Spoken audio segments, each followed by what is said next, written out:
ওমর সোনা বন্ধু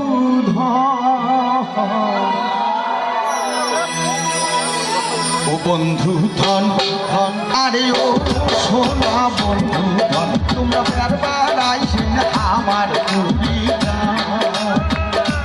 তোমার মন ভরবে শুনি ভাবা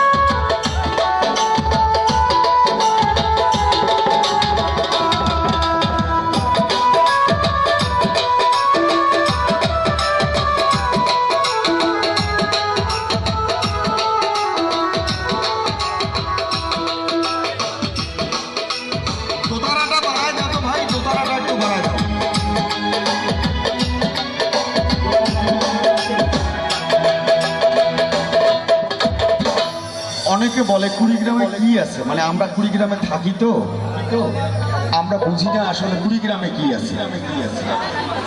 আমার আমার বাবা ইয়েটা ডিলেটা কমাই দাও, একটু কথা বলি। আমাদের কুড়িগ্রামে যা আছে সেটি সারা বাংলাদেশের কোনো জেলাতে নেই। যেমন সারা বাংলাদেশের 64টি জেলায় কোনো জেলার উপর দিয়ে 16টি নদী বয়ে যায়নি, সেটা আমাদের কুড়িগ্রামে গেছে।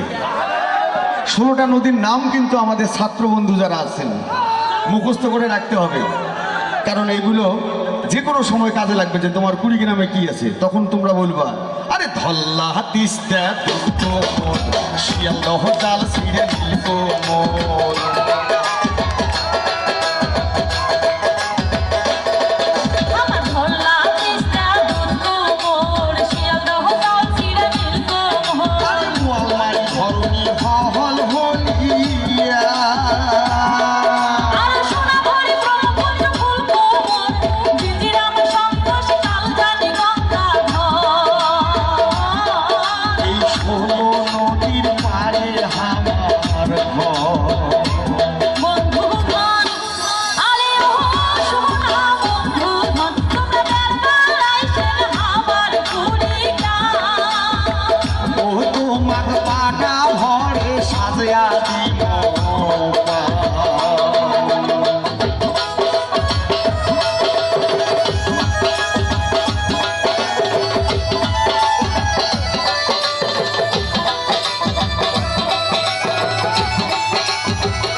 আরো আছে, সেটা হলো যে আমাদের সিলমারিতে একটা মেলা হয়, যারা আমরা হিন্দু রীতির মানুষ তারা জানি।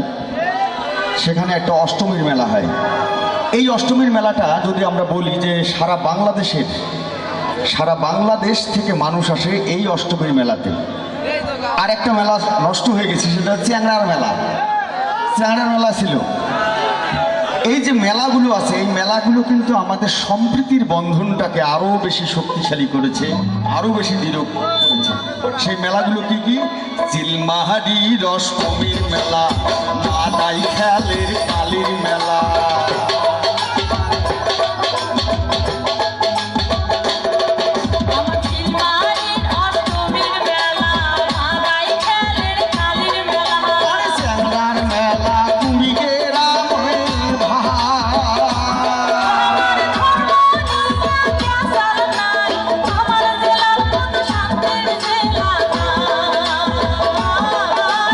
সহগাই মিলি মিশি থাকি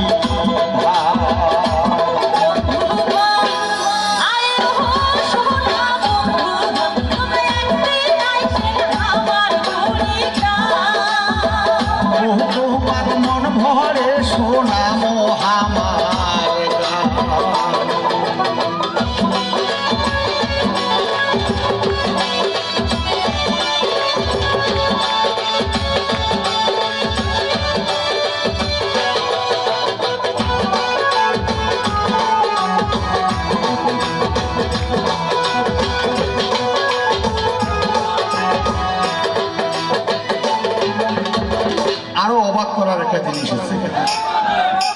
সেটি হলো যে আমাদের ধল্লা আর তিস্তা নদীতে একটা মাছ পাওয়া যায়, আর কোনো নদীতে সেটা নাই। হ্যাঁ, বরেলি মাছ। এটা অন্য নদীতে যদি হয় সেটার আকার অন্যরকম হয়, ধরনটা অন্যরকম হয়, স্বাদটা অন্যরকম হয়। আমাদের কুড়িগ্রামে যা আছে, ধল্লা তিস্তার বরেলি মাছ খাইলে মিটবে মনের হাউস।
সেটা কি, আমার বন্ধু জহুরুল যে স্কুলের প্রধান শিক্ষক, এই চাঁদামারি একটা মসজিদ আছে, যে মসজিদ সারা বাংলাদেশের একটা বলি যে আইকন বলা যাবে, যে এই মসজিদটা দেখার জন্য কিন্তু মানুষ আসে।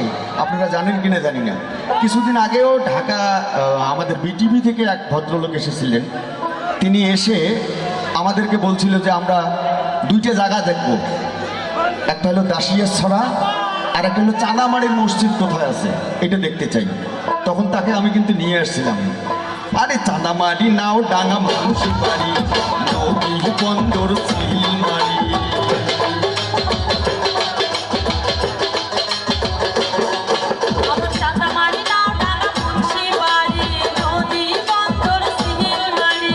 সোনার হাটও তো বন্দর আছে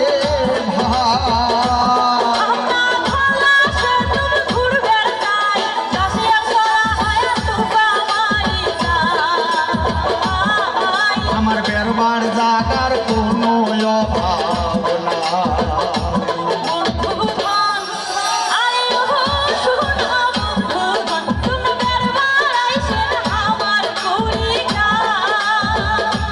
তোমার মন ভরবে শুনি ভাবা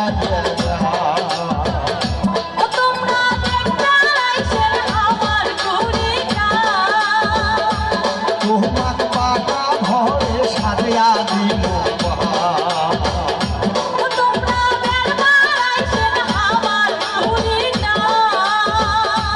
তোমার মন ভরবে শুনি ভাওয়াইয়া।